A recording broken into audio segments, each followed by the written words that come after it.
안녕하세요. 전청입니다.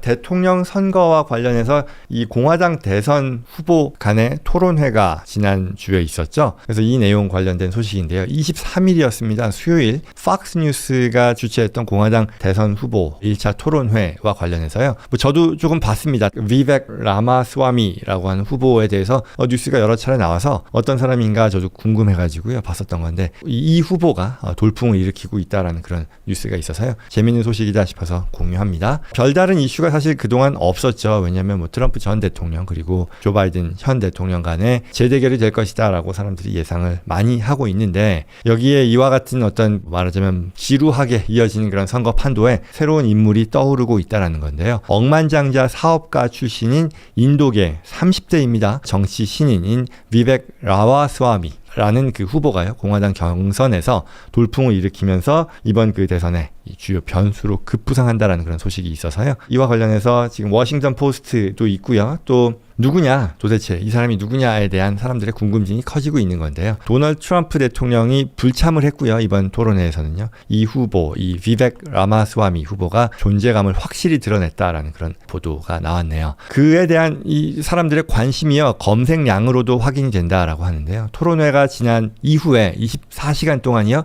비벡 라마스와미라는 이름이 검색 엔진 구글에서요. 거의 100만 건이 넘는 검색량을 기록했는데요. 저도 지금 이름을 얘기하면서 계속해서 이 발음을 쉽게 못하고 있잖아요. 특히 이 많은 사람들에게 이게 익숙하지 않은 그런 이름이고 또 외국계, 인도계 이름이다 보니까 생소해서 철자를 정확하게 기록하지 못하고요. 잘못 찾은 것까지 감안하면 이건 어마어마한 검색량이다라는 거죠. 그렇게 예상을 하는 것이고요. 그래서 이 비벡 라마스와미가 누구냐라는 것에 대한 사람들의 관심이었는데요. 도대체 누구냐? 했을 때 기업가이면서 책을 쓴 저술가이기도 하고요. 1985년생이라고 하네요. 그리고 이제 38살이죠. 공화당 후보가 지금 11명이 난립하고 있는데 사실 잘 알려진 사람들이 손꼽힌다 정도만 얘기할 수 있겠죠. 그리고 그중에 이제 트럼프 대통령이 가장 주목받는 그런 후보일 텐데 이 중에서 11명의 후보들 중에 가장 나이가 적고 또한 주목할 만한 것이 선출직 어떤 재임 경력이 전혀 없는 유일한 후보라고 하네요. 그래서 중부 오하이오주에서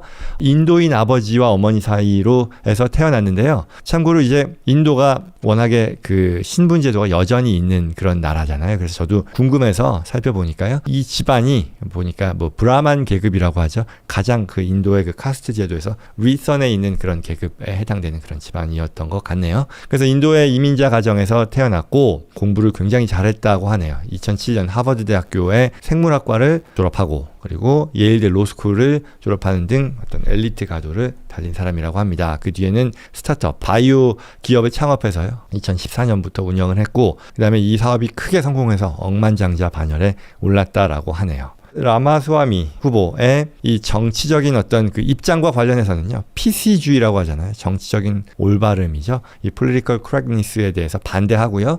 기후 변화와 같은 어떤 환경 정책과 관련된 문제를 굉장히 위선적이라고 주장하는 등 부정하는 등 어떤 도발적인 언행이 트레이드 마크라고 하네요. 그래서 돈 많은 후보죠. 이 굉장한 재력가 이 스타트업 바이오 기업을 성공한 재력가로서 좌충우돌하면서 선거판에 돌풍을 일으킨 건데요. 그런 면에서 예전 도널드 트럼프 전 대통령을 떠올리게 한다라는 그런 얘기도 돌고 있고요. 또 한편으로는 젊은 어떤 신예 전혀 드러나지 않았던 뉴페이스라는 점에서 예전에 버락 오바마 전 대통령을 또 따라하는 것 아니냐라는 그런 얘기도 나오고 있네요. 그래서인지 공화당이고 트럼프 대통령과의 어떤 유사성 때문에인지 또 본인의 포지션도요. 굉장히 트럼프 전 대통령에 대해 이 우호적인 그런 입장을 보이고 있다고 하는데요. 21세기 최고의 대통령이 바로 트럼프 대통령이다라고 지칭하기도 했다고 하네요. 자신이 그래서 결국 이 트럼프 대통령의 아메리카 퍼스트 정책이 있었잖아요. 미국 우선주의 이거를 완성하겠다. 그래서 이 미국 우선주의 2.0이라고 자신의 어떤 정치적인 구호를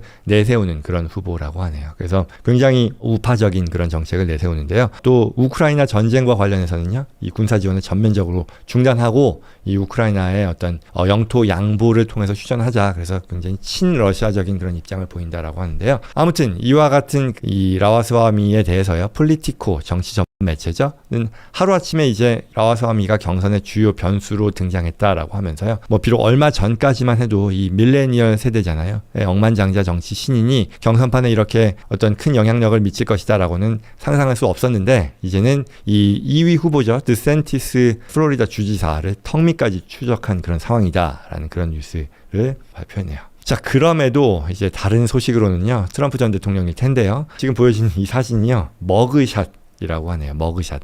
머그샷이라고 하면은 이 구치소에 들어갈 때 찍는 이 범죄인 식별 사진이잖아요. 이거 트럼프 전 대통령이 24일 저녁 이 조지아주의 한 카운티 구치소에 출두해서 이제 체포 절차를 밟으면서 찍었다라는 거죠. 이 머그샷을요. 그래서 그 2020년도 대선 결과를 뒤집기 위해서 외압을 행사했다라는 그런 혐의로 지금 현재 뭐 연방 정부뿐만 아니라 지금 주정부, 조지아 정부에 기소된 상황이죠. 전 현직 대통령을 포함해서 역사상 최초로 머그샷을 찍은 이 도널드 트럼프 전 대통령인데요. 이와 관련해서 이 사진을 활용해서 촬영하고 이틀 만에 거의 700만 불이 넘는 그 금액을 본인의 정치 자금으로 모금하는 데 성공했다라고 또 보도가 나왔어요. 그래서 그게 벌써 며칠 전이니까 계속 수익은 늘어나서 이 정치 자금 모집이라던가 아니면 지지층 결집에 계속 활용되고 있을 텐데요. 이런 내용이 보도된 거죠. 아무튼 그래서 이러한 트럼프 전 대통령의 인기는요. 얼마 전에 있었던 이 공화당 대선 후보 토론회와 무관하게 굳건해 보인다라는 그런 얘기죠. 트럼프 전 대통령이 이번에 이 토론회에 참여하지 않았습니다. 그래서 이 이유로서는 자신이 여론조사에서 워낙에 이 압도적으로 앞서고 있는데 굳이 자기가 나가서 뭐 이런 데 보조를 맞춰줄 필요가 있겠느냐, 토론에 참여할 필요를 못 느낀다라고 했고요. 그래서 이 토론을 하는 대신에 보수 논객이죠. 터커 칼슨이라고 하는 보수 논객의 이 트위터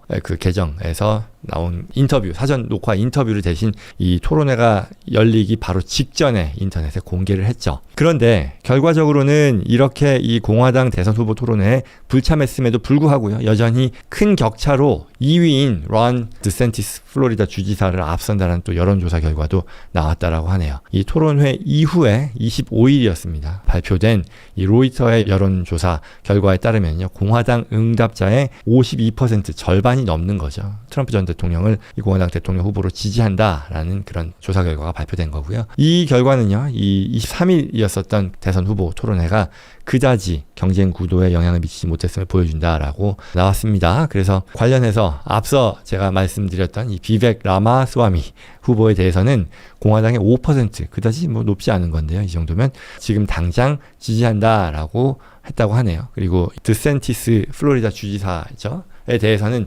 13%, 뭐 트럼프 전 대통령인 52%에 비하면 뭐 매우 낮은 거죠. 39% 정도 낮은 수치인데요. 격차를 좁히는데 실패했다라고 하네요. 전체 이 미국 그 유권자들을 놓고 확대했을 경우에는요. 조 바이든 대통령과 트럼프 전 대통령 간의 가상 대결에서는요. 38%가 트럼프 전 대통령을 그리고 32%가 바이든 현 대통령을 선택했다라고 하네요. 저 개인적으로는 이제 미국에 와서 처음으로 2004년도 이 대선 후보 토론회를 재밌게 봤던 그때 존 케리 그리고 조지 부시 대통령이었었죠. 어쩌면 이제 제가 여러 이 정치 전문 채널들, 케이블 채널, 뭐 팍스뉴스, CNN, 뭐 MSNBC 이런 데들 보면서 이렇게 서로 다 이런 패널 리스트들이 죽일 듯이 싸우다가도 이렇게 웃고 또 헤어지고 언제 그랬냐는 듯이 하냐라는 걸 보면서 굉장히 인상적이다라는 생각을 했었고요. 그리고 그 뒤로 매 4년마다 재밌게 봤죠. 그러면서도 이제 시간이 이렇게 흘렀구나. 벌써 2016년, 2020년 하고 또 내년이면 24년 대선이라고 하니까요. 시간이 참 빨리 흐르는 것 같습니다. 아마도 또 한번 바야흐로 대선 정치의 계절이 오는 게 아닌가 싶습니다.